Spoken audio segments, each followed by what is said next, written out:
Bismillah, alhamdulillah, wassalatu wassalamu ala rasulillah. Alhamdulillah, we have our Shaykh, teacher, author, Abul-Hasan Malik, the Imam of Masjid Muhammad Ibn-Wahhab in Camden, New Jersey. He's here with his brothers Hasan and Abdul-Wahid from Masjid Sunnah, Grand Rapids, Michigan, on the 1st of Safar, year 1447, which corresponds to July 26, 2025.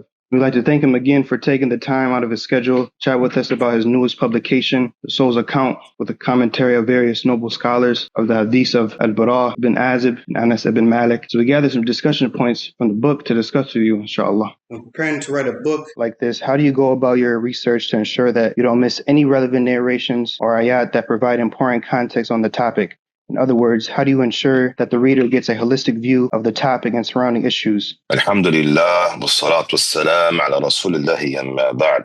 Now, this is an important question, specifically as the reader. You want to make sure the reader gets a full picture of the narration. And so that begins with reading widely. The author or the researcher has to read as widely as possible. And that means finding all of the relevant texts that have been written on the subject. In this case, the hadith of al-Bara ibn Azib. So one goes, and before even beginning to take notes, you want to just read as widely as possible. So my job was to go through all of the different works of the scholars, whether that be contemporary scholars or scholars of the past, reading the books of shuruh, the books of commentary, explication of narrations. For example, going to, if there are narrations in the Sunan of Abi Dawood, going to Aun al-Ma'bud, for example, al-Azim Abadi's tremendous explanation of the Sunan of Abi Dawood. As we'll talk about in a moment, al-Fath al-Rabbani, Ahmed al-Banna, going through the works of the scholars today, whether that be Shaykh Ibn Baz or Shaykh Uthaymeen, or other than them. And so your job is to read as widely as possible. And in reading that and reading those different texts, you come across the explanations of these narrations. Now, the beautiful thing is that this stuff has already been laid out by the scholars. The scholars have done the work. And so the job of the researcher in that way is simply to read everything that you can find from those great scholars of the religion. And then you begin to sort of mine from those works what you're going to use for the text. Because again, as Shaykh Mokpa used to mention, that the job of the writer in that instance is to try to make it as easy for the reader as possible.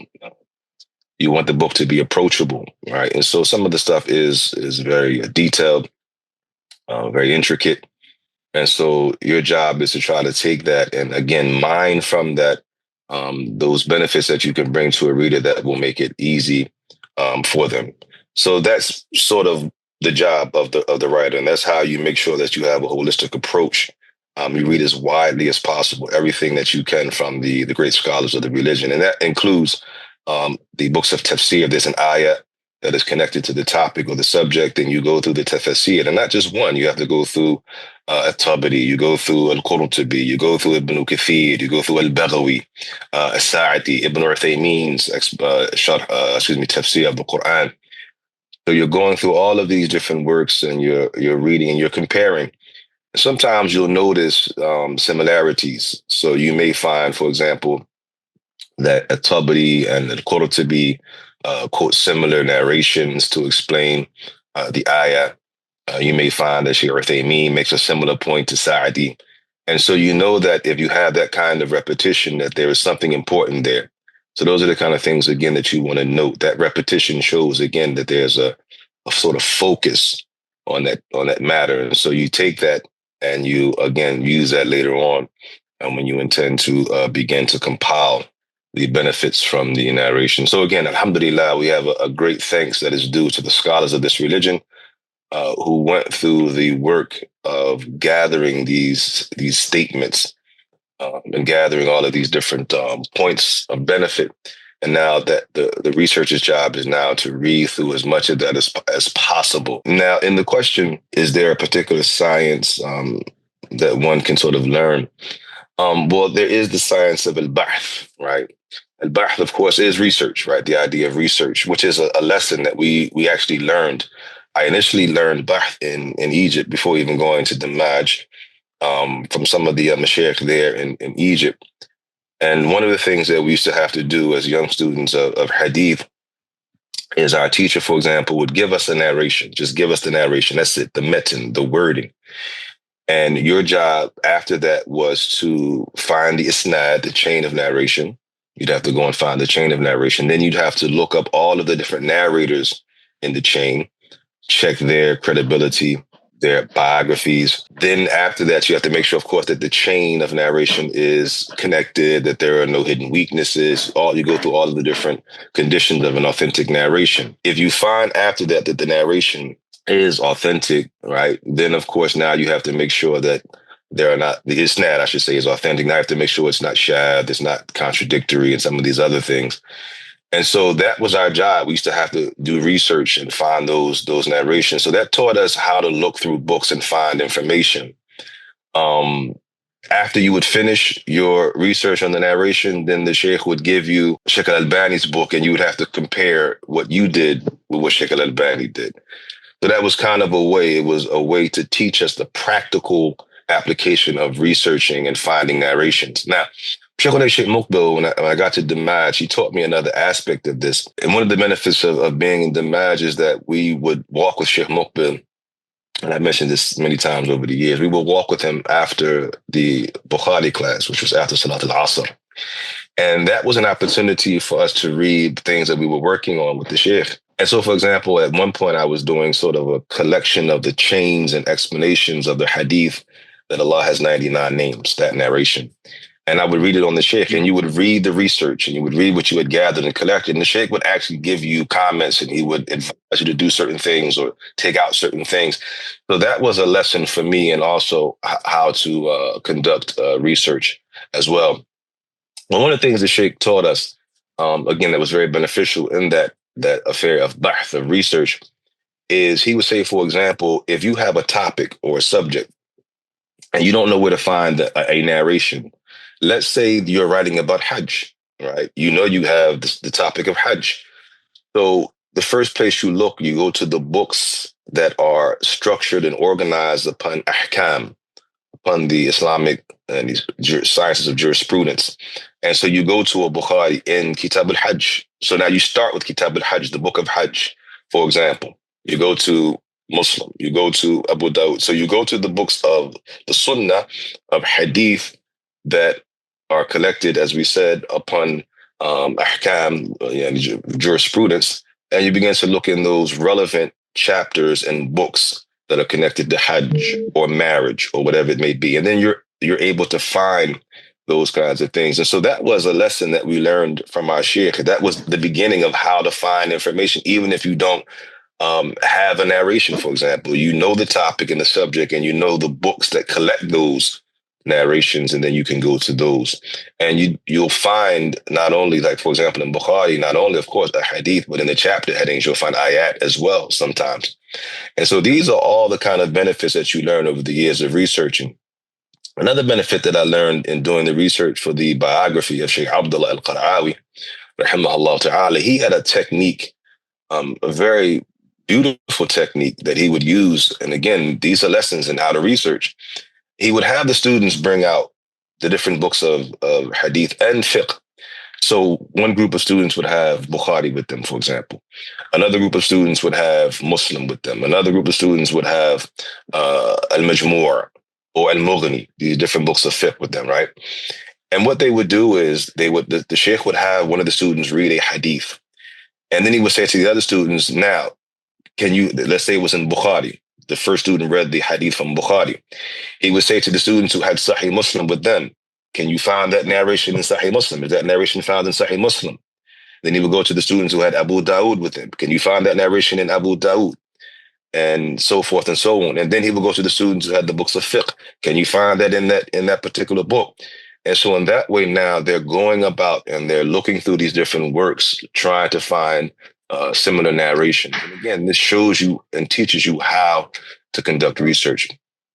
Finally, after all of that, right, there's probably nothing that has been more beneficial for me than reading the books of Sharh, those books that explain and explicate the narrations of the Messenger of Allah, sallallahu alaihi wasallam, in particular the works of the scholars of India, al-Mubarak 40, his tremendous explanation of al-Tirmidhi.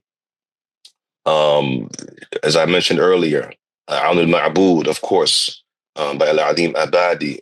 These works show you again the great research, and of course they follow in the tradition of those who came before them, and no question. How many times did Sheikh Muqbil mention, for example, that the work of the contemporary scholar Sheikh Muhammad al-Ethiopi, rahimahullah ta'ala, his explanation of an-Nisa'i, he said, how much does it remind us of Fathul Bari by Ibn Hajar? And so these scholars, again, have gone through these narrations and they have done the research. They have gathered the aqwal, the statements, the positions, the opinions of the scholars over the centuries, for example. And they have gathered these statements together in their works. And again, not just in explaining the hadith from a perspective of the meaning, but also the language. I've mentioned over the years, how many times do you find in these works, these explanations, you'll find explanations of language, sort of morphology, grammar. All of these things are explained in these works. Again, ayat that come up in these different explanations. And so when you read through these explanations, again, you learn how to research. It helps you to learn how to research because you see the way these scholars organize and structure their works. And so you try to, on your level, right, on your small level, you try to sort of implement that same methodology in the research. And the question is, how do you go about, I think you mentioned not missing anything. Well, you're going to miss things, right? No book, except for the book of Allah subhanahu wa ta'ala, is going to be perfect.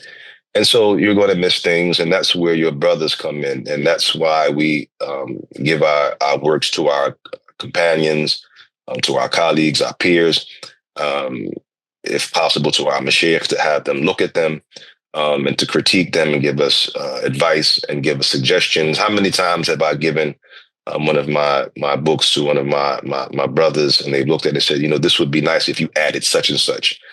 And so in that way, whatever gaps you have, sometimes you're able to fill them in with the help of others. And this, by the way, is it's an old tradition, the ulama giving their books to their contemporaries and what have you, to check them and to give them suggestions. Bukhari did it with his book and others. So I hope that answers the first question. And so did you face any challenges while writing this book, whether that was gathering sources or researching? Probably the one challenge I would say was in the sections of Shaykh Abdul Muhsin, only because those are transcriptions. Right? Those are transcriptions from actual lessons. You'll find today many of the books, but several of the books that have come out as of recent that are explanations are actually classes. They're lessons that were taught over years, and they are, of course, taught orally.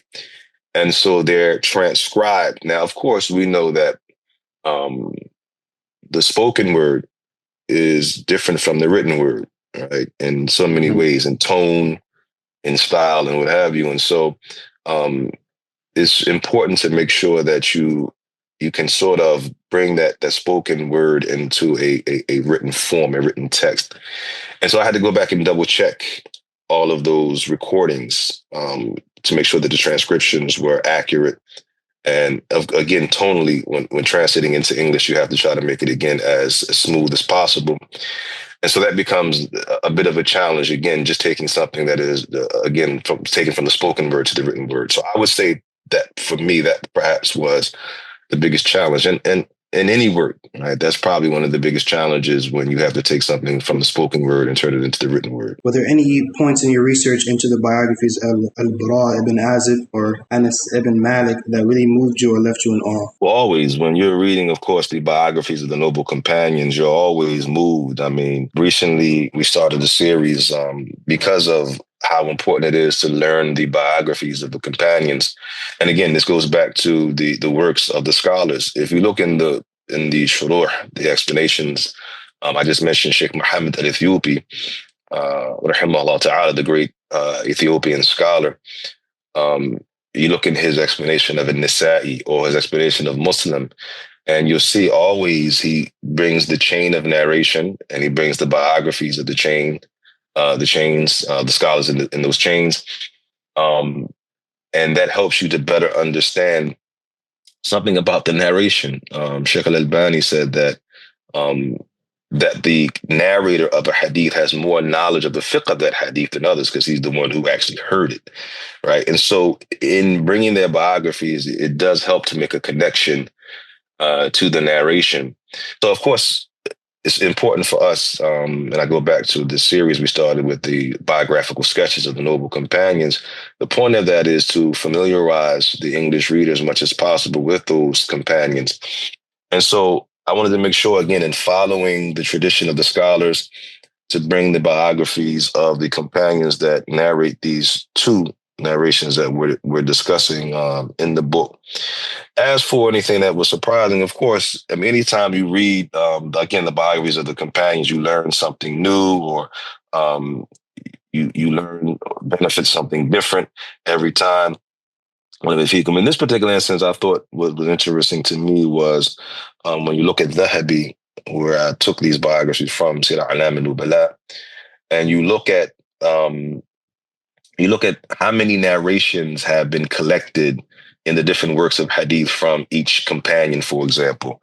And I always find that interesting because, again, for me, it just shows the precision of the scholars of hadith, that they'll tell you down to the number of narrations that are found in the different works of hadith, and how many narrations, for example, of Anas are collected in Bukhari, and how many are collected in Muslim, and how many are agreed upon. And of course, this is before these computers and all this kind of stuff. This is brain power from the muhaddithin, from the scholars of hadith. So that kind of thing is for me, is always awe-inspiring when I see something like that. So in the beginning of the book, you mentioned that the reader should pay attention to the footnotes of this book. Can you elaborate on the importance of footnotes, as well as what someone may miss and what it may contain as far as authentication of hadith? A great question. So I guess the thing about footnotes in general, one of the reasons I put that at the beginning, I've always been sort of told that people don't read footnotes, right? That's commonly I've been told over the years.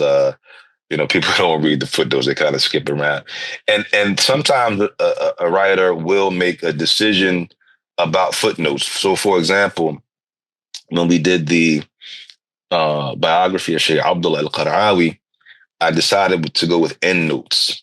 Right. Also, with the autobiography of Shaykh Muqtar rahimahullah, we decided to go with endnotes. So you can put the notes either at the end of each chapter or at the end of the text itself. Now, that was, again, a decision to keep because it's narrative in nature, right? It's a biography, so it's narrative in nature. So you don't want to pull the person out of the narrative to have them necessarily needing to look down at the bottom of the page every few lines or what have you. And so in that instance, you decide to go with endnotes, right? So as to not break up the narrative. So those are decisions that you make. Some people opt to use, for example, a sort of structure where you would have the explanation sort of basically on the same page as the text itself, not in a footnote, but in the text itself. Now, footnotes can either be just sources, citations, for example, where things are found, or they can be explanatory notes. Now, these footnotes in the Soul's account, these are explanatory notes. And so really to get a full picture and a better understanding of the narrations, one needs to read the footnotes. That's the whole point of a commentary, right? An explanation to explain certain points that may not be obvious to the average person, to the average reader. Again, the scholars explaining these things. And so in that way, you put the explanatory note there so the person can have a better understanding of the narration. Now, my advice is in an instance like this, and I always advise people not to read something once, but to read things more than once. The first time you read something, in many instances, you're just getting a basic overview of that thing. So you sort of read passively. They call it passive reading. You sort of read passively the first time to get a general overview and benefit in a general way from the thing. And then the second time you want to read actively. Now you want to go through, you want to annotate, you want to look through the different things. And annotation, by the way, is a tradition of our scholars. If you look at the books of Shaykh al-Albani, and by his books, I mean the books that he had in his own personal library, you'll see handwritten notes in the margins, right? That you can, if you look online right now, you Google it, you'll find certain works, the Shaykh al-Albani books that he had in his library, you'll see handwritten notes in the margins. That's called annotation. So the Shaykh would annotate those works. And again, that's something old. You find that in the older manuscripts as well. And so the second time when you read through it, you want to read again closer. You want to try to delve into the text as much as possible. So if a person wants to, for example, just read the narration the first time through, then fair enough. The second time, you want to go back and you want to look as closely as possible at the footnotes, because again, these are explanatory notes. They are explaining things in the narration. And so in that way, for example, if you read in the narration and you find a word that's, for example, transliterated from Arabic, and you're not exactly sure what it means, or for example, you'll see the person when they're questioned, the disbeliever, when questioning the grave, says right? And so you see that word so exactly what does that mean? And you look in the footnote and you see that Shaykh al-Albani or Ahmed al-Banna, they mention that what is intended there is either it could be a sort of laughter out of fear. It could be a sound of pain, for example. And so you'll see that what exactly that word means now when you look in the explanatory note. And so that's why I'm saying that it is vitally important that a person, again, if they want to get a better, and that's the whole point, we want to get a better understanding of the narration. Of course, and I said this over the years so many times, we as lay people, you can read through a narration 100 times. You're not going to get from it what the ulama have gathered from it. This is from the blessings of Allah subhanahu wa ta'ala upon the scholars of this religion, that they're able to, from great insight and knowledge and wisdom, and by the tawfiq of Allah subhanahu wa ta'ala, they're able to gather and bring benefits from these narrations that we might not notice again in 100 years. And so in that way, it is beneficial for one to get a better understanding of the narration, what the narration means, to go through the explanation, and to look to see what these different words and phrases and the overall text itself, what it means. And by the way, explanation of a narration is not anything new. If you look at, as Shaykh al-Albani discusses this in his tremendous work, Manzilat al-Sunnah fi al-Islam, the place of the Sunnah in al-Islam, that even the companions sometimes, the Prophet would mention a word or a word would come in ayah, and they would have to ask the Prophet what it meant. For example, he would explain to them what it meant. So this explanation itself is an old tradition. And so therefore, again, we want to make sure that we read through the explanatory notes so that we can get a fuller picture and more understanding of the narration, inshallah ta'ala. So along with this, should we generally look for books with lengthy and copious footnotes, especially as it relates to hadith sourcing and authentication? And is it that necessarily a sign of the benefit of a particular book? Well, let me be careful. That depends. First, again, I already mentioned that different scholars have done their works in different ways. So you'll have, for example, some will bring copious notes, and that's not necessarily always a good thing. I remember years ago, as I mentioned, when we first were studying in Egypt, I remember some of the writers and researchers and students of hadith and what have you who would write their books, and they would have pages and pages and pages of takhrij. Takhrij, of course, is sort of writing and explaining where the narrations are collected, right, where they come from. So a narration might be collected, of course, in Bukhari, in Muslim, Abu Dawood. But you would find pages of this stuff from some people. I mean, like, and I'm not exaggerating, you might find 6 pages on a particular narration. They'd be mentioned in magazines the narration is found in, right? And so one of the benefits that we learned from Shaykh Muqbil is this was not the way of the scholars of the past, right? For example, the Hadiths in Bukhari and Muslim, for the most part, that's what the scholars are going to mention. It's agreed upon, right? For example, right? And that suffices. Of course, if it's in Abu Dawood or other of the great works of Hadith, I mentioned those. But as for these long, drawn out 6-7 page things, Shaykh Muqbil clarify for us that this was not the way of the scholars of the past. And if you look in the updated of the Sheikh's autobiography that we just published recently, you'll notice that there's a section there where the Sheikh talks about that he himself said they used to do that. He used to do that himself, these long pages of takhrij. And he said, no, this is not what I found from the scholars of the past with the Sheikh. He stopped doing that and sufficed with what was sufficient in the collection of the narration. And so in that way, we're not necessarily saying that lengthy, copious footnotes are always a good thing. It depends on what's in the footnotes. I mean, a person can fill pages with anything. And so we want to make sure that the information that we have suffices, is sufficient. And so you don't have to do 10 pages if 2 will do, right?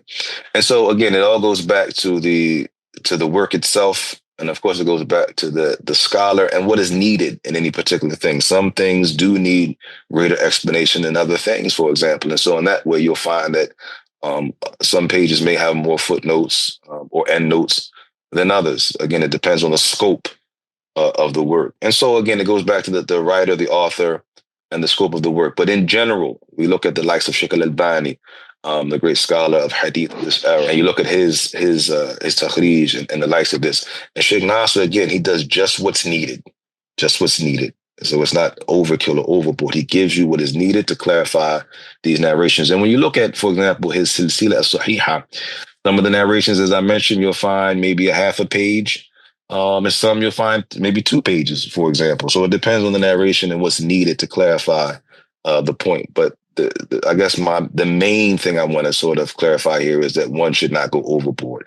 So no, it doesn't mean because a book has copious footnotes that it's necessarily a good book. It does depend on what information is found there. In the book, one of the sources you drew from was al-Fath al-Rabbani of Ahmed bin Abdurrahman al-Banna, and you provided some comments from Shaykh Ibn al-Uthaymin about his commentary and arrangement of the Musnad of Imam Ahmed. Can you tell us some more about Shaykh Ahmed al-Banna, also known as As-Sa'ati, and something of his ties to another well-known al-Banna? First, regarding the book al-Fath al-Rabbani, I just want to, as you see in the footnote there, I want to make a point here because this was a book that I've taught this narration many times over the years. We even did a series in the Masjid in Camden of Khutbah Friday sermons from this narration, and we would quote heavily. We would bring benefits from this particular work. And Shaykh Uthaymin himself mentions it is a phenomenal work. You have to remember that the Musnad of Imam Ahmed, of course, is structured according to companions, the names of companions. And so, for example, you have the Musnad of, for example, Abu Hurairah, right? So what that means is you'll have the narrations of Abu Hurairah, and the first narration, for example, might be about marriage. The next one might be about Hajj. The next one might be about about, buying and selling, business transactions.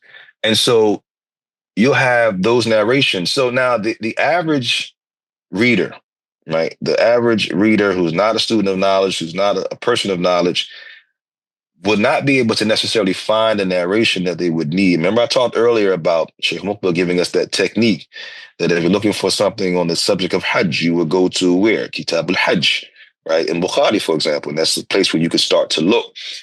Well, for the beginning student of knowledge, how would you find those narrations in the Musnad?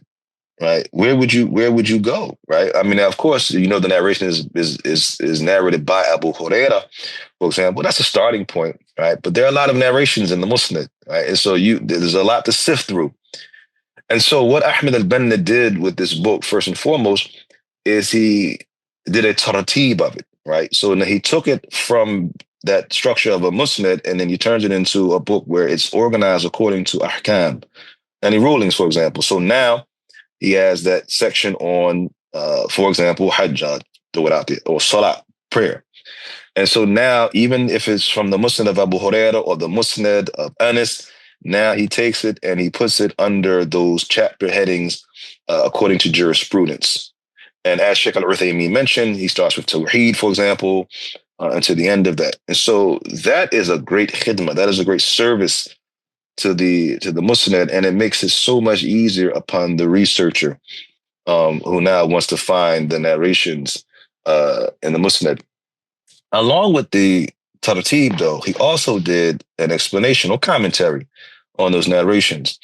And one of the things that he did was he was able to go back and to look in the different works, and you'll find him quoting from Ibn Hajar, and you'll find him quoting from al-Qar'awi, and other than them from the great scholars of Islam. And so in that way, it is as Shaykh Uthaymeen himself says, the great Imam Uthaymeen says, it is a very beneficial book, from the most beneficial books on the Musnad of Imam Ahmad. As for Ahmad al-Banna, then he was an Egyptian student of Hadith, scholar of Hadith. He studied in Alexandria among some different people of Hadith there, and became prominent from the scholars of Hadith in Egypt.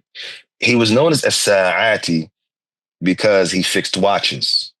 He was a watchsmith, as they say, right? He fixed timepieces and clocks and what have you.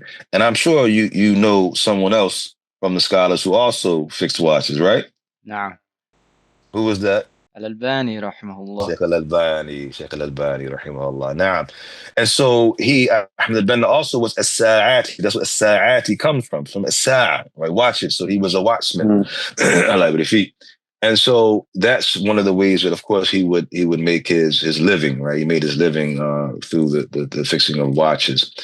At any rate, he's written several different works, and as you see from Shaykh Uthaymeen and other scholars have praised him for his knowledge of Hadith. As for his ties to another well-known Banna, that would be his son, Hasan al-Banna. He was the father of Hasan al-Banna, from the founders of the Ikhwan Muslimin, the Muslim Brotherhood, or as Shaykh Muqbil said, the bankrupt brotherhood, right? The corrupt brotherhood. And he was, Hasan al-Banna, this is the son now, he was, as Shaykh Rabi'a mentioned, he was a Sufi Ash'ari. He was a Sufi Ash'ari. And he Haraki. He wasn't a person of knowledge, as Shaykh al-Albani and others have mentioned. He wasn't a person of knowledge. He wasn't a scholar in any way. He was a Haraki. He's an activist and the likes of this. And he wasn't a person of knowledge. And Shaykh Rabi'a mentions he himself wrote about his own life, meaning Hasan al-Banna. And he was, again, a Sufi Ash'ari. And the Shaykh Rabi'a mentioned he wasn't just your sort of run-of-the-mill Sufi, as a person may think, but the man went to the qubur. He used to go to the graves, for example, and he used to do the anashid at the graves and the likes of this. So he was a bankrupt and corrupt as it relates to his creed and his methodology, and of course, founding some very deviant principles that we find in the Ikhwan Muslimin that try to bring the deviant sects together into this wider circle, as we found later on from some of the people. And so in that way, the son is not like the father, right? In that way, the son is not like the father in this instance, but that is the tie between the two of them. If you were to explain the Muslim belief of what happens in the grave to a non-Muslim family member, how would you go about it? Well, the first thing that I would be clear to mention is that this is not a matter of conjecture. It is not a matter of opinion. This is a matter of revelation. I mentioned in the blurb in the book, we mentioned that different religious traditions and different cultures have asked this question or tried to wrestle with this question of what happens after death, what happens to the person after death when they're buried and the likes of this. And so you have centuries of conjecture and centuries of positions. And we mentioned, for example, you find some go incarnation and others talk about a nothingness and all these different ideologies and beliefs that you find from the different people. Well, we are speaking from revelation, by way of revelation, right? That the Lord of the world, the creator of the heavens and the earth, who created the human being, who created the earth that the person is buried in, and other than that the creator has sent prophets and messengers to clarify and to explain the religion for us and to give us understanding of what happens after death. We know that, as we mentioned in the text, that from Shaykh Abdul Muhsin, for example, that this is not by way of experience, right? The unseen is not explained by way of experience, right? And it's certainly not explained by way of conjecture, right? Somebody's, just thought on what happens. But rather we explain it by way of revelation. So again, it all goes back to Tawheed. It begins with Tawheed, clarifying for that relative or that neighbor, or whoever it may be, that one has a creator, right? The creator of the heavens and the earth. And we go through all of the different points regarding that, that one has a creator who created everything in the heavens and the earth. And that creator created human beings and gave human beings intellect and gave human beings signs and gave human beings that fitrah, that natural disposition. All of this, that you clarify all of these different things. And then after that, of course, you clarify that the creator did not just leave us to our own conjecture, but rather revealed to the prophets and the messengers clarification for us so that we can know what is right from wrong. We can know the straight path from the deviant paths and ways, and that we can know how to worship him properly. And also we can learn something of what happens to us after death. And so who knows better than the creator of all of those things and the one who is knowledgeable of all things? And so you clarify, starting again with the Tawheed and the sending of the prophets and the messengers and what message they came with. And then you bring in that message, right? In that message is the clarification of some matters of the unseen. And from that, what happens to the soul after death, and what happens to the body and the likes of this after death. And so the individual therefore goes back to the book of Allah and to the sunnah of the Prophet ﷺ and clarifies, as we said, step by step, but it all begins with Tawheed. It all begins with clarifying belief in Allah subhanahu wa ta'ala and the worship of Allah subhanahu wa ta'ala alone. In the questions and answers you present in the book from Shaykh Abdul-Wahid al-Abbad concerning the ahadith about the grave, he speaks about the affair of the sinful Muslim who dies upon Tawheed. Can you offer some words of encouragement to the Muslims who will read this book and realize that they are deficient in their practice of the religion and continue to fall into sins, and so they are afraid of how they will do in their questioning? Well, first and foremost, the greatest piece of advice that I think I can give any Muslim is to start with obedience to Allah subhanahu wa ta'ala, the taqwa of Allah tabaraka wa ta'ala. This was the advice that we find from the Messenger of Allah sallallahu alaihi wasallam. Over and over, we find that in the khutbah al-hajah, this affair of having the taqwa of Allah subhanahu wa ta'ala, the fear of Allah subhanahu wa ta'ala. The greatest advice that you can give to any Muslim is to start with having taqwa, having fear of Allah subhanahu wa ta'ala, worshiping Allah subhanahu wa ta'ala upon clarity, implementing those things that Allah has commanded with, refraining and staying away from those things that Allah has prohibited with love of Allah subhanahu wa ta'ala, with fear of Allah subhanahu wa ta'ala, again, from the broader definition of taqwa. And so that is the first thing that I would advise that Muslim with. The second thing is, so that one does not lose hope, is that they remember that Allah forgives all sins. That taqnatu min rahmatillah. Do not despair of Allah's mercy. Do not lose hope in the mercy of Allah subhanahu wa ta'ala. So the individual has to remember that Allah subhanahu wa ta'ala forgives the sins with tawbah. And so they learn the conditions of tawbah, the 3 conditions of tawbah, or 4 if it's connected to another adami, another human being. So again, a nadam, having remorse or regret for one's sins, and then leaving off that sin, for example, abandoning that sin, and then having the firm determination not to return to that sin, and having hope in Allah subhanahu wa ta'ala, because the believer, as we mentioned in the text, the believer has to live between hope and fear. One cannot be so fearful that they become paralyzed, because what shaitan will do in those instances is shaitan is crafty, he's an enemy to the human being. And the shaitan will begin to whisper and say to the person, well, if you're not going to be forgiven, if there's no hope for you, you might as well go ahead and do whatever you need to do at this point. And this is what we find in the narration of the man who killed 99 people. When he came to that first individual, that rahib, and that worshiper, and he says, Halli min tawbah, is there any tawbah for me? When the man said, there's no tawbah for you, he killed him. As Shaykh Al-Uthaymeen mentioned, the reason why he took his life is because he lost hope. He had no hope.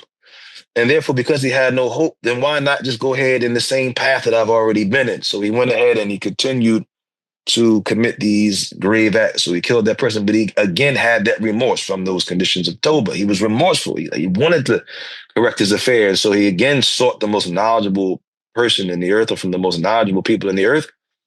Wadulla ala alim. The second time he was directed to a scholar who said, and who would come between you and tawbah? And of course, he gave him the instructions on how to repent.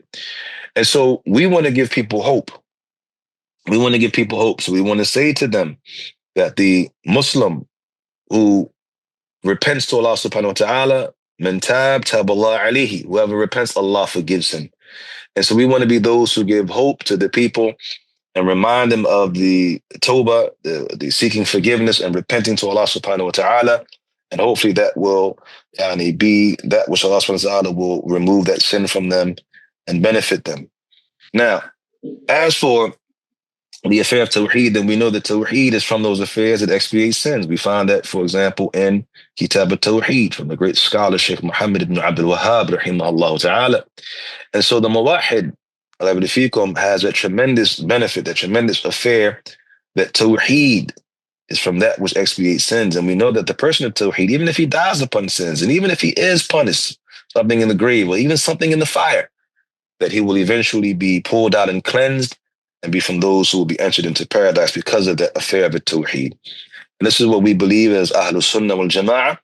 And this is what we find in the text that clarify this.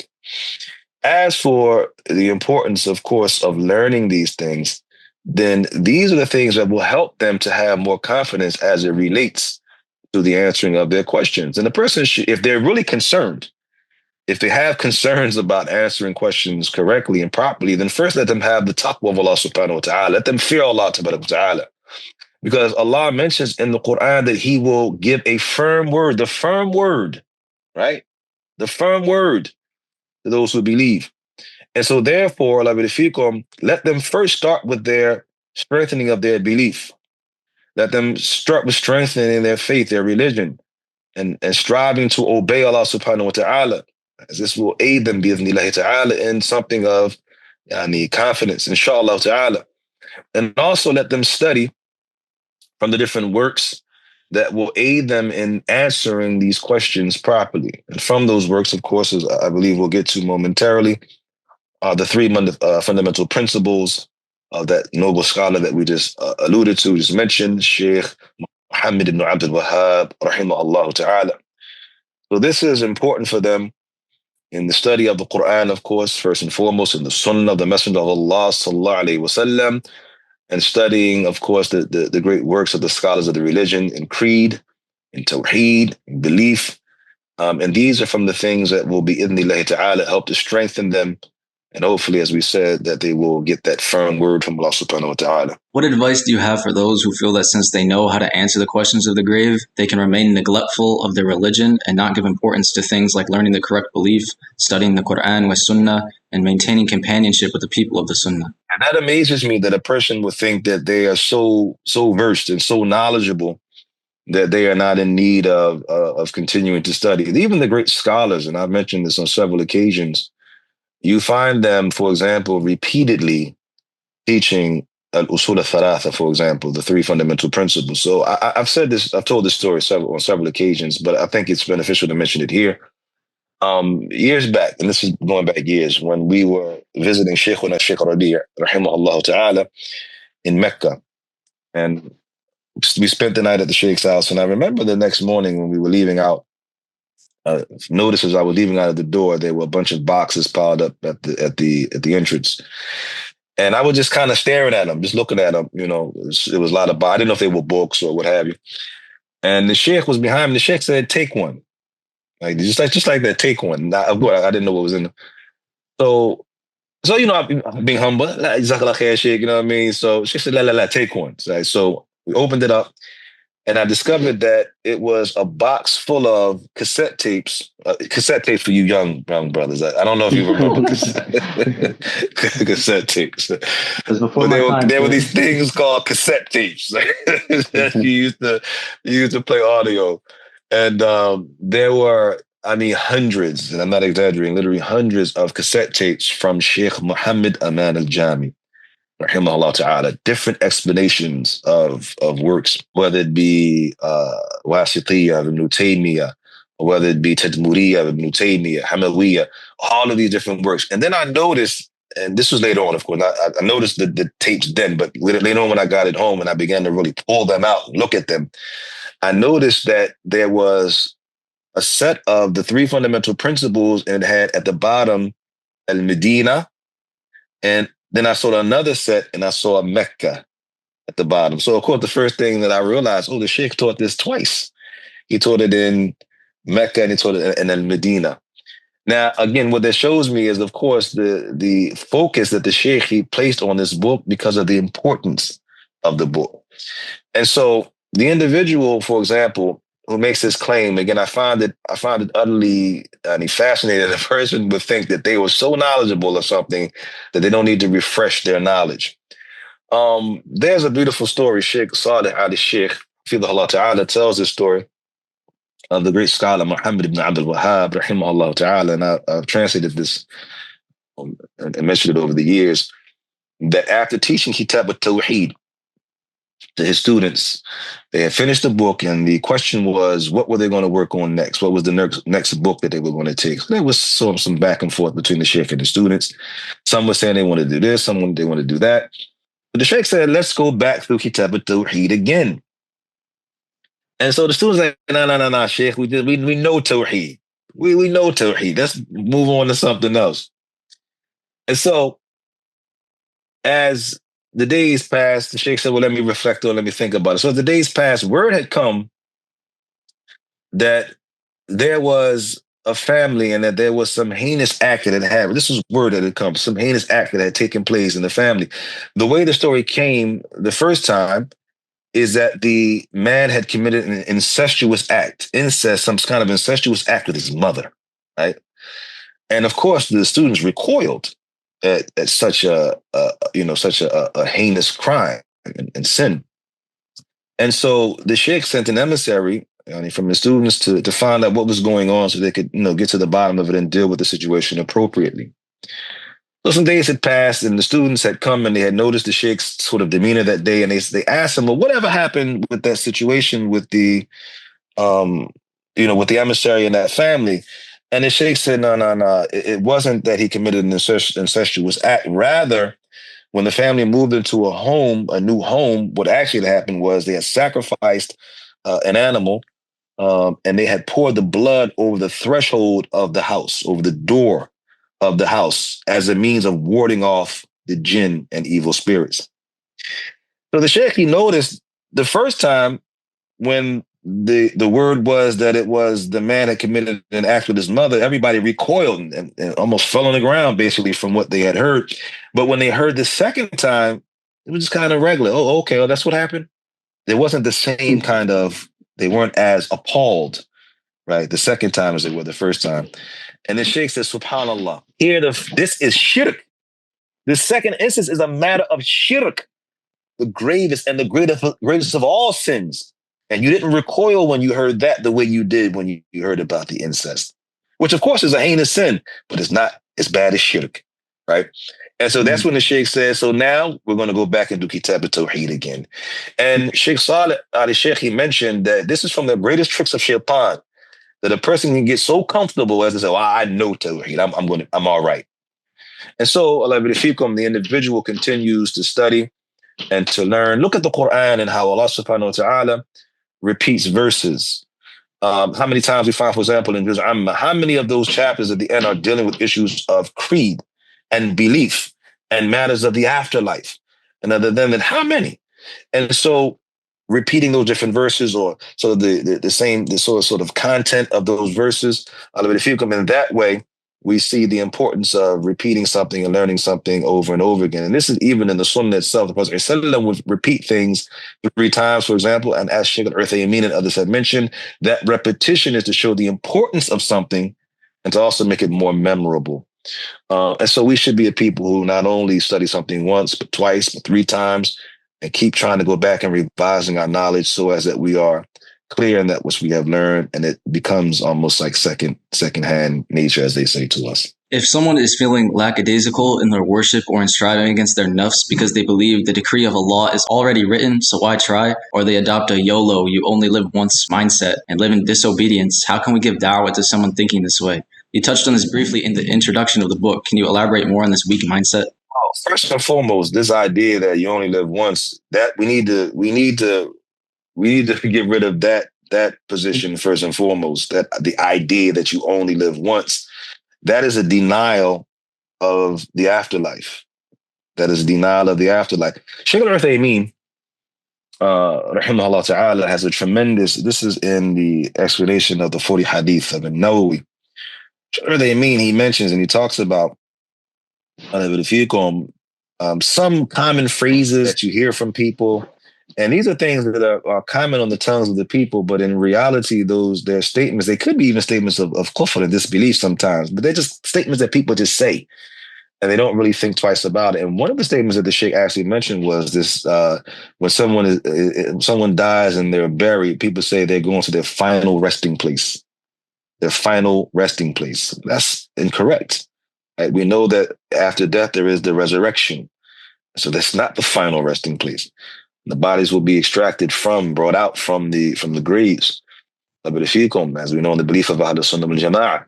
And so, in that way, the first thing that we have to clarify to the person from the different ayat in the Quran and from the different ahadith of the Messenger of Allah sallallahu alaihi wasallam is you don't only live once. Right? So this is a misunderstanding.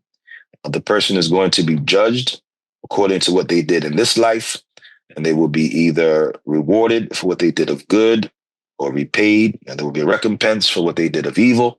And so therefore the person has to be first instructed and taught that no, this is a misunderstanding, this is disbelief, to believe you only live once. That goes in stark contrast to what we find in the book of Allah and in the Sunnah of the Messenger of Allah sallallahu alaihi wasallam. As for someone being lackadaisical in worship, then as we mentioned in the text, and we continue to mention, the importance of understanding that though a person certainly is going to be judged for these things, one has to remember that one does not know when they're going to pass, when they're going to die. So this idea that, I have time, or, I'll do that later. Well, no one has any guarantees on when they're going to go. We look at the narration of the Messenger of Allah sallallahu alaihi wasallam, and we've mentioned this narration so many times over the years, that he would pray so much so at night that his feet would swell up. Our mother Aisha, radiallahu anha, she said, well, here you are, and your past and future sins have been forgiven, and still you stand like that? You stand into the point where your feet swell up in that way? And the Messenger of Allah says, should I not be a thankful servant of Allah subhanahu wa ta'ala? So, we see that even with the fact that he had those past and future sins forgiven, he still prayed and stood and worshiped in that manner. And so how much more those who do not have those guarantees of their past or future sins being forgiven? So therefore, we should be a people who strive diligently in worship, striving to please our Lord subhanahu wa ta'ala. And that is why we find these different acts of worship. So we have, of course, the 5 daily prayers, but then you find the rawatib, you find those other prayers, along with that, to help make up for if you have any deficiency in those 5 prayers, for example. And then you have from those sunnah prayers that one makes and make up for them. Fasting on Mondays and Thursdays, right? And not leaving off those different days of fasting, and with your prayer, and all of these different things, from the different acts of worship. The point of them is to put something forward for your soul, on that day when you will certainly need, of course, first and foremost, the mercy of Allah subhanahu wa ta'ala, and you will need something of what you have done from your righteous deeds, bi'idhnillahi ta'ala. So one should learn the importance of that day and what one is going to face on that day. And that comes with reading and learning about that context. And then after that, of course, striving to put something away to benefit them. You mentioned some commentary from Shaykh Ahmed al-Najmi where he describes people who consume things that are useless for the akhirah, such as news, sports, and video games, and they neglect things that are beneficial for their akhirah, reading the book of Allah or other beneficial books. What do you advise us with as it relates to protecting our time and not becoming occupied with the increasing amount of distractions available to us? Well, one of the first things that I want to mention is that when I taught Shaykh Ahmed Najmi's explanation of Kitab al-Sunnah from the Sunnah of Abi Dawud. That's where that commentary comes from. And I remember years back when I first read that, the first thing I thought to myself was that was the distractions at that time. And can you imagine now how many more distractions we have? So at that time, the Shaykh mentions, for example, newspapers, video games. Now, can you imagine now with social media, with these smartphones as they are called, And other than that, how many more distractions a person has now, or more things to distract the person in today's time. And so this advice has probably never been more important, subhanAllah. And so in that way, my advice to the person, first and foremost, is to understand what is going to benefit them, what is going to be a benefit for them on that day. And not only on that day, but what is going to be a benefit for them now in their life now. And so a person, for example, is distracted by these video games, by these by the news outlets, by social media. I'm spending all day on Instagram, spending all day on Facebook, spending all day on whether TikTok or whatever it may be, and therefore neglecting things that are more important for them. And there have been very adverse effects that have come as a result of that, right? So one of the things that people have always, or in recent days, have mentioned to me is that people don't have the same kind of focus, right, attention span that they used to have. And I used to think that was something of an exaggeration. And I've said this on several occasions. But then I started to realize, after reading some of the different research, that there's a reality to this. I read something recently that actually mentions that because of people consuming things in very small bites now, right? So a 1 minute clip or a 30-second clip, a small post, for example, that when we were children, for example, you had to read whole narratives, whole stories.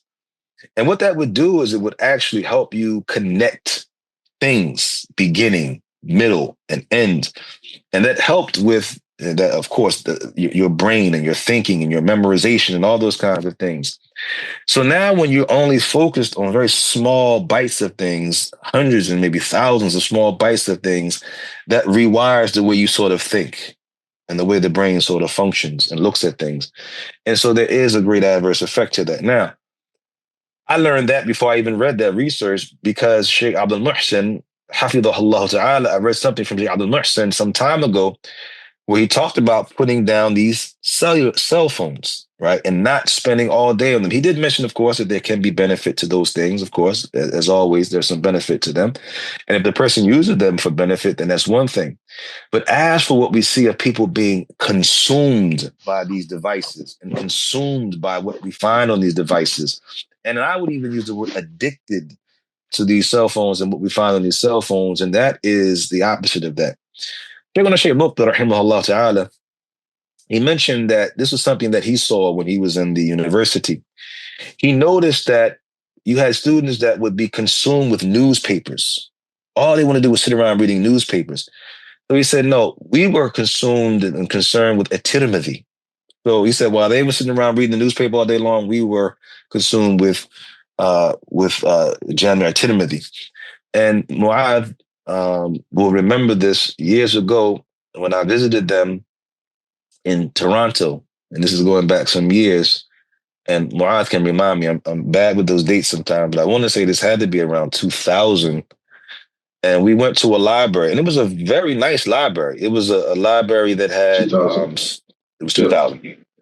It had some of the classic works, the Ummahat, as it is said, right? The classic works of al-Islam, Allah fikum, in this library. And you had people in there reading newspapers. So you have all the walls lined with Fathul Bari and lined with the Sharh of Muslim, Nawawi, and other than that, he's, Al-Mughni and all these different works of al-Islam, these classic works of the religion. And you have people just sitting there reading newspapers. And I mean, engrossed in the newspapers. And so the knowledge is on the walls. And in that case, just collecting dust, as it is said. And so I remind the people that they want to read what is going to benefit them. They want to read the texts that are going to benefit them, because when they're asked about those questions in the grave, those 3 questions in the grave, those TikTok videos and of just foolishness, or what they read in those newspapers of just foolishness, those kinds of things will be of no benefit to them. So a person should, first and foremost, learn and study that which is going to benefit them in the akhirah, that which is going to bring them, bi-idhnillahi ta'ala, the pleasure of Allah subhanahu wa ta'ala, and remove them from the anger of Allah subhanahu wa ta'ala. So a question that kind of relates to it, like, be your sincere advice to like a seeker of knowledge, like not to spend too much time on the device? You know, it may have benefit, but just feel like it's like a common thing that we're on our phone too much. I mentioned from Shaykh Abdullah, my first advice is to first of all put down the cell phone. When I say put it down, I mean not just put it down, for an hour or two.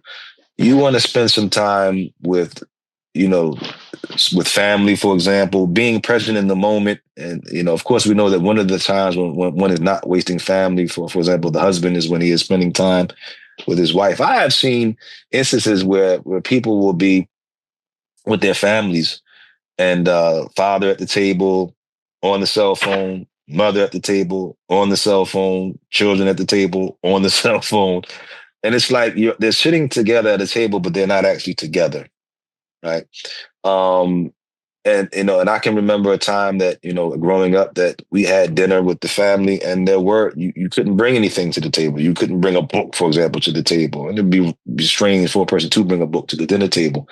And you would just sit and spend time with your family, and you would talk and about your day or whatever it may be. And so those are the kind of things that bring about a strong bond, help you sort of connect with your family. And so the first advice is to just put down the cell phones and be present, and be present in the moment with the family, with your companions, as you travel and what have you.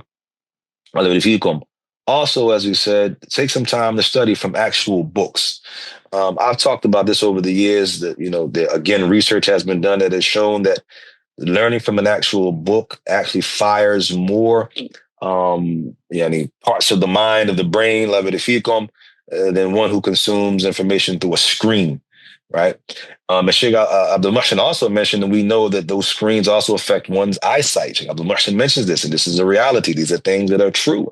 It affects one's eyesight. And so not only does it distract a person, it also has negative effects sometimes upon your health, upon your thinking, as we have already mentioned previously. So you want to put down the cell phones and spend some time with your family, with people. You want to also spend some time with actual books, physical books that, again, are going to be more beneficial for your learning, for your study, for your reading. You're not always relying on computers. Shaykh al-Albani had this saying I used to always quote. He said that computers make people ignorant, right? And what he meant by that is that people begin to rely on these devices. And this is true. I've seen now people rely on Google, for example. And now what is even more dangerous are people relying on what is called AI, or artificial intelligence, which is dangerous. And I don't know if a lot of people are aware of this, but AI actually does what is called hallucination. It hallucinates. And what that means is when it can't answer something, because it's sort of designed to give you answers, and when it can't answer something properly, it will give you a false answer. It'll give you a wrong answer, right? I'll give you a perfect example. I was demonstrating this for some of the brothers in Camden, and I showed them. I had them look up Imam Muslim. Right, in the AI thing. And I have the screenshot of this, by the way. I have the screenshot. I can share this with Mariah. And in the screenshot, the AI agent said that he was Muslim Muhammad al-Ethiopi, commonly known as Imam Muslim. So it confused, because Shaykh al-Ethiopi had the explanation of the Sahih of Imam Muslim. I'm assuming that that's where the hallucination came from, that error right there. So it gave false information, right? And it does this often, by the way. This is the hallucination is not uncommon. It hallucinates a lot, and it will give you false information. And so therefore, one is not exactly sure what they're getting when they use these kind of devices. But what has happened is people have begun to rely on these things. They've begun to rely on these things. And what happens is that what it does is, and there was a recent study that showed that people who have relied on AI can no longer sort of they can't write cohesive paragraphs, coherent paragraphs, and essays and what have you. They've lost the ability to sort of to think their way through things. And so this reliance, and the Shaykh al-Albani already said that, right? So that I didn't need that research from the Ivy League institution. Shaykh al-Albani already said that these computers make people ignorant. And that's exactly what they do when one relies on them in that particular way. So again, my advice, like, to get back to the question, sorry to sort of go off on the tangent, but the my advice is to put down the phones, and again be present with one's family, one's companions, um, increasing oneself in ibad and worship, and also reading from the different works and texts of Islam. And that doesn't mean that there isn't any benefit from these devices. And again, I want to make sure that I clarify that. Shaykh Abdullah mentions, as other scholars have mentioned, there's benefit, but one has to know that balance, the balance in benefiting from these things, but not going overboard into where these devices have taken over our lives. And I'll say that these devices have, and to the point now with that we're finding, for example, because they put that camera on the cell phone now, everyone's a photographer now. And at a time when I used to be able to sit down with my brothers and have a good meal and just talk and laugh, now I have to be concerned about people videotaping a dinner or a lunch and putting it online. As if the meal tastes better if somebody can see it, in another country or something. I just don't understand. I don't understand that. That's something I probably never will understand. Maybe that's just, my age and what I come from, but I'll never understand that. I don't think as long as I live.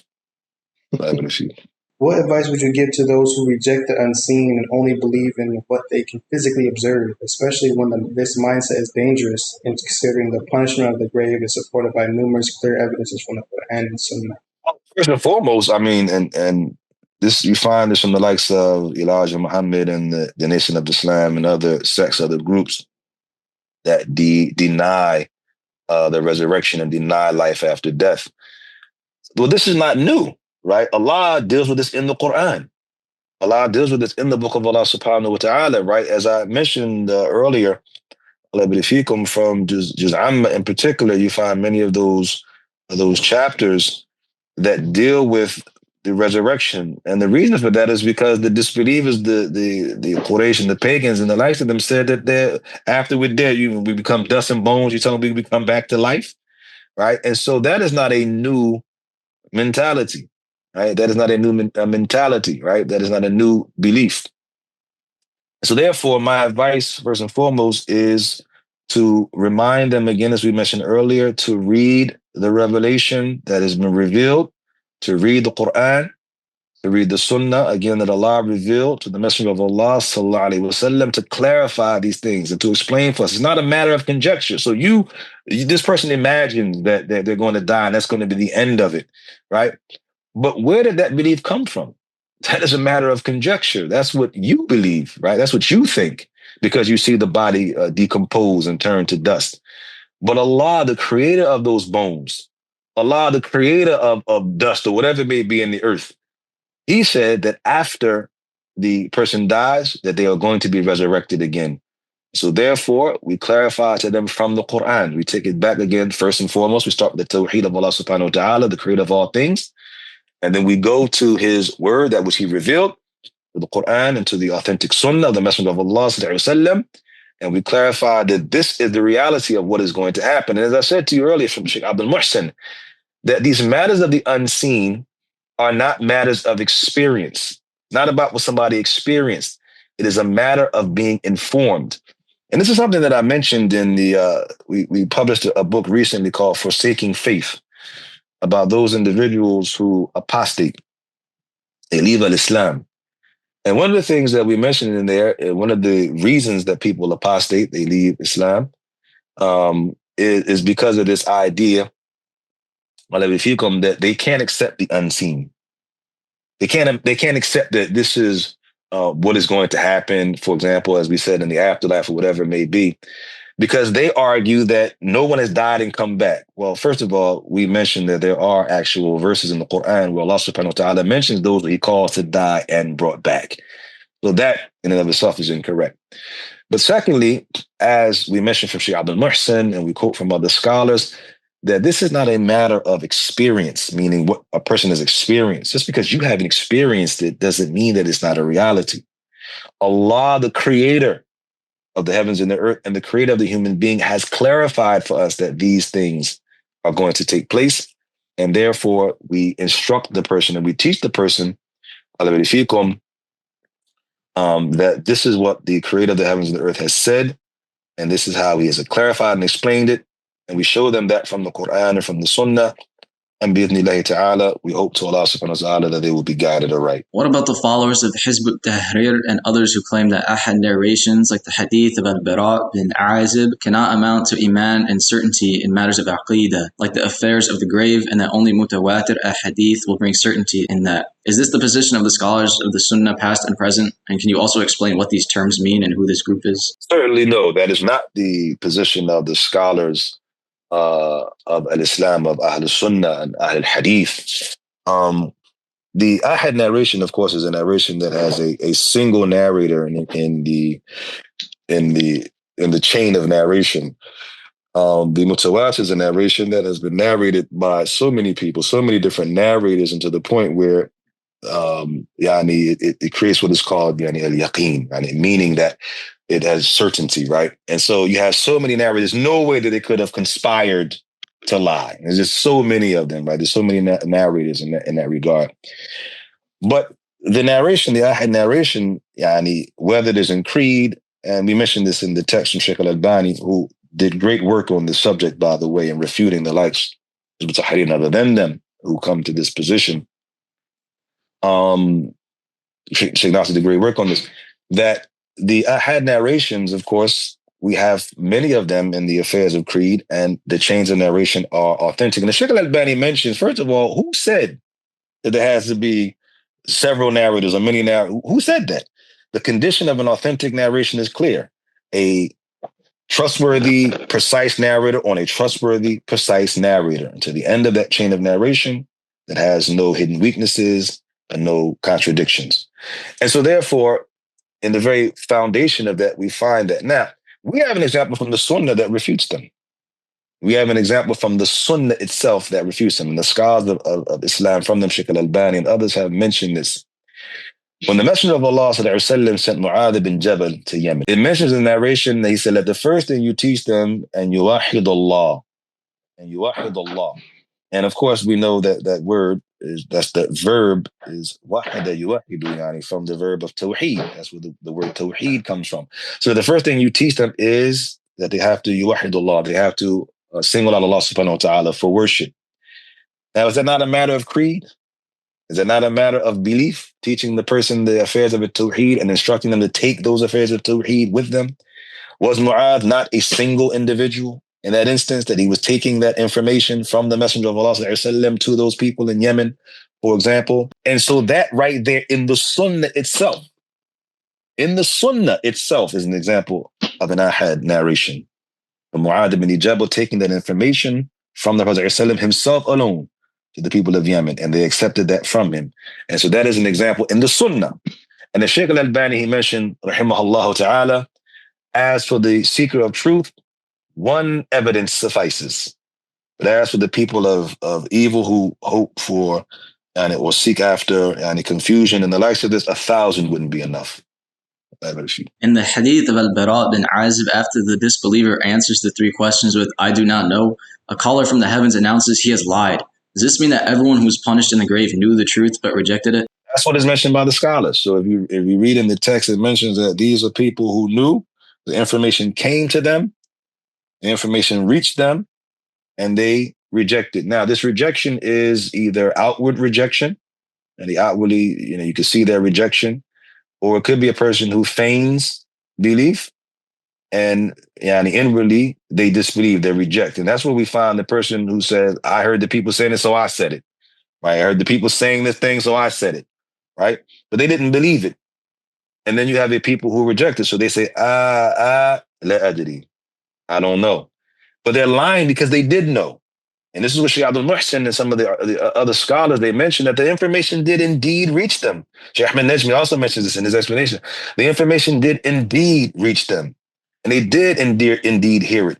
And therefore, because of that, they will be punished. And as Shaykh Abdul-Muhsin mentions, this is, we find in the other proof, that no people will be punished until they are first sent a messenger. So the information did indeed reach them. And this is why they're being punished, because the information reached them and they rejected it. In the questions and answers you present in the book from Shaykh Abdul-Muhsin al-Abbad concerning the hadiths about the grave, he speaks about the book, The Three Fundamental Principles of Shaykh al-Islam Muhammad Ibn Abdul-Wahhab, and that this book was written with the objective of teaching the Muslims about these questions in the grave. Today we see callers from Shadid Muhammad to Muhammad Hijab and even some followers of Yahya al-Hajuri in the West seeking to belittle the value and importance of this book. Can you please comment on why this book is so critical when it comes to answering the questions in the grave? Well, first and foremost, we mentioned earlier that this book has been taught and explicated and explained by a number of the great scholars of our time. From them, and I just want to look at the list, because this is a list, a very eminent list. You have Shaykh Abdul-Aziz ibn Baz. You have Shaykh Muhammad ibn Salih al-Uthaymeen. You have Shaykh Ahmed al-Najmi, Shaykh Zayd al-Madkhali, Shaykh Muhammad Aman al-Jami. And I mentioned, as I spoke about previously, that he at least taught it twice, that we know of, at least twice, right? Abdul Rahman ibn Muhammad, Qasim al-Najdi, Shaykh Salih al-Fawzan, Shaykh Ubaid al-Jabri, Shaykh Abdul Bukhari, Shaykh Salih Ali Shaykh. And the list goes on, right? The list goes on of the scholars who have taught and praised and recommended this tremendous work. As we mentioned, this work is important, Ikhwan, because it clarifies the questions in the grave, as Shaykh Abdul Muhsin mentioned. So we talked about studying and learning the questions in the grave, or how to answer those questions in the grave properly. And so if one wants to, again, as we said, learn these affairs, and they have to go back and read the works that clarify these things. And from them is the tremendous work of Usul al-Thalatha, the three fundamental principles of Muhammad Ibn Abdul-Wahhab. It has so many tremendous points of benefit from the fundamental principles of the religion. And this is why the scholars spent so much time on it. Look at one of the ulama they mentioned, I believe it was Shaykh Zayd, who mentioned that the individual was a Shaykh Zayd. Lahada, Ikhwan, 1 second. I want to make sure I get this this correct. I believe it was Shaykh Muhammad Aman al-Jami. Let me double check. Nah, Shaykh Muhammad Aman al-Jami, who said, that the person who learns Usul al-Thalatha and he goes to certain places, he'll be like Shaykh al-Islam Ibn Taymiyyah, right? The people will see him in some of the different lands. They will see him like Shaykh al-Islam Ibn Taymiyyah, because of what it brings about from fundamental principles in the deen of Allah subhanahu wa ta'ala. Which brings me to why some people have claimed to reject this book. We had an incident in our city, in Camden. We had one of the followers of Hajuri on his deviation and was rejecting the teaching of al-Usul al-Thalatha. I was teaching it again in the masjid. I think this, third time, second, whatever it was. We were teaching it again in the masjid. And one of the brothers was outside the masjid, and this Hajuri follower asked the brother, what y'all studying in there? And he said, Usul al-Thalatha. And he sucked his teeth and he said, oh man, how long y'all gonna be studying just stuck on that same book? And for years he had been belittling Usul al-Thalatha, and his argument was that it's not hadithi. This is his statement. It's not hadithi because there are only a few hadith in the book. But what's strange about this is one of the things I mentioned when we refuted this individual. What's strange about that is one of the narrations in the book is the hadith of Jibreel. And the hadith of Jibreel, the ulama have mentioned, is called Sunnah. So the same way al-Fatiha is called al-Kitab, right, the foundation of the book, and the narration of Jibreel, hadith of Jibreel, is called Sunnah. So how can a book that contains the hadith of Jibreel not be called hadithi? I think it's a very strange statement that we find from these individuals. In reality, these individuals seek to belittle such a book because they do not understand what it contains. And they are not aware of what the likes of this work and other works from the likes of Shaykh Muhammad Ibn Abdul-Wahhab have done. Look at the reparation of the land of Najd. The land of Najd, before Muhammad Abdul-Wahhab, we know what was taking place there, from the worship of the graves and the calling of the dead in the graves. And other than that, from affairs of superstition, and other than that. And it was through these works, the likes of Kitab al-Tawheed and the likes of al-Usul al-Thalatha, the three fundamental principles. It was from the likes of these works that helped to bring the da'wah of al-Tawheed to the land and rectify the land. It's the same thing we saw, and I mentioned this several times. We find this in the biography of Shaykh Abdullah al-Qar'awi. That when he was going to the southern region at that time of Kingdom of Saudi Arabia, the southern region was at that time was like Najd during the time of before Muhammad Abdul-Wahhab. And so you find all kinds of superstition, mausoleums over graves, people calling on the dead in the graves, all kinds of evil practices and superstitions taking place. So when Shaykh Abdullah al-Qar'awi decided to go to the south, what did he say that he took with him? Well, he wrote a letter to his Shaykh Muhammad Ibrahim Ali Shaykh, the Mufti at that time, rahimahullah, and he mentioned that he bought 20,000 riyals worth of books. And what were in that list of books? Al-Usul al-Thalatha, the three fundamental principles, Kitab al-Tawheed, and other than that, from the works. And when he got to the southern region, he opened up his small shop and he began to teach from the first lessons that he taught was Usul al-Thalatha, the three fundamental principles. And Shaykh Abdullah Qar'awi and was able, by the permission of Allah subhanahu wa ta'ala, Allah's giving success to him, he was able to transform that land, right? Of course, by the permission of Allah and the aid of those who aided him and the students, they were able to transform southern Saudi Arabia and northern Yemen by the permission of Allah subhanahu wa ta'ala. So I compare these individuals who can't even change their own family members, right? They can't even change their own family members. May Allah guide them, right? I compare them with the likes of Shaykh Muhammad Ibn Abdul-Wahhab and the likes of Shaykh Abdullah al-Qar'awi, who use these works to help transform lands, regions, through these great works on Tawheed and on Sunnah by the permission of Allah subhanahu wa ta'ala. So we say again, it is important to study these works because these works clarify for us the fundamental principles of the religion of Islam, from the affairs of Tawheed, from the affairs of Sunnah, and the likes of this, and also clarify for us the fundamental affairs of creed and belief, in particular the Tawheed of Allah subhanahu wa ta'ala. And so, inshallah ta'ala, with that, we reject what we find from these individuals who belittle this work. As we said, these individuals cannot compare with what the great scholars of Islam have done by way of reformation through Allah's tawfiq first and foremost, giving them tawfiq first and foremost, and after using these tremendous works to clarify these affairs. And by the way, one last point. It's interesting that when you look through these books, for Kitab al-Tawheed, for example, and all you see is Allah said, the Prophet said, this companion said, this scholar said. That's all you see in all the work. If you go, but the similar sort of thing, you think you got the quote from Bukhari, you got the ayat, so again, these individuals, it appears that they are not aware of what is in these tremendous works. We'd like to thank Shaykh Abul-Hasan Malik al-Akhdar for his time with sitting with us and having good thoughts of his brothers and agreeing to go over his recent book with us. You can purchase the book at store.sunnahpublishing.net and many of the other books from the Shaykh, including the ones that he mentioned today, such as The Life and Call of Shaykh Abdullah al-Qar'awi, rahimahullah. All the proceeds from the bookstore go towards the renovation projects that we are working on. We're trying to open the first Salafi Masjid in West Michigan. If you want to learn more about the Masjid project, you can go to masjidsunnah.org and you can donate at masjidsunnah.org/donate. So if the Shaykh has any other final words, you can mention them now, and we'd ask him to close out the sitting with us. I thank you for the invitation, the good thought of your brother. May Allah reward you tremendously.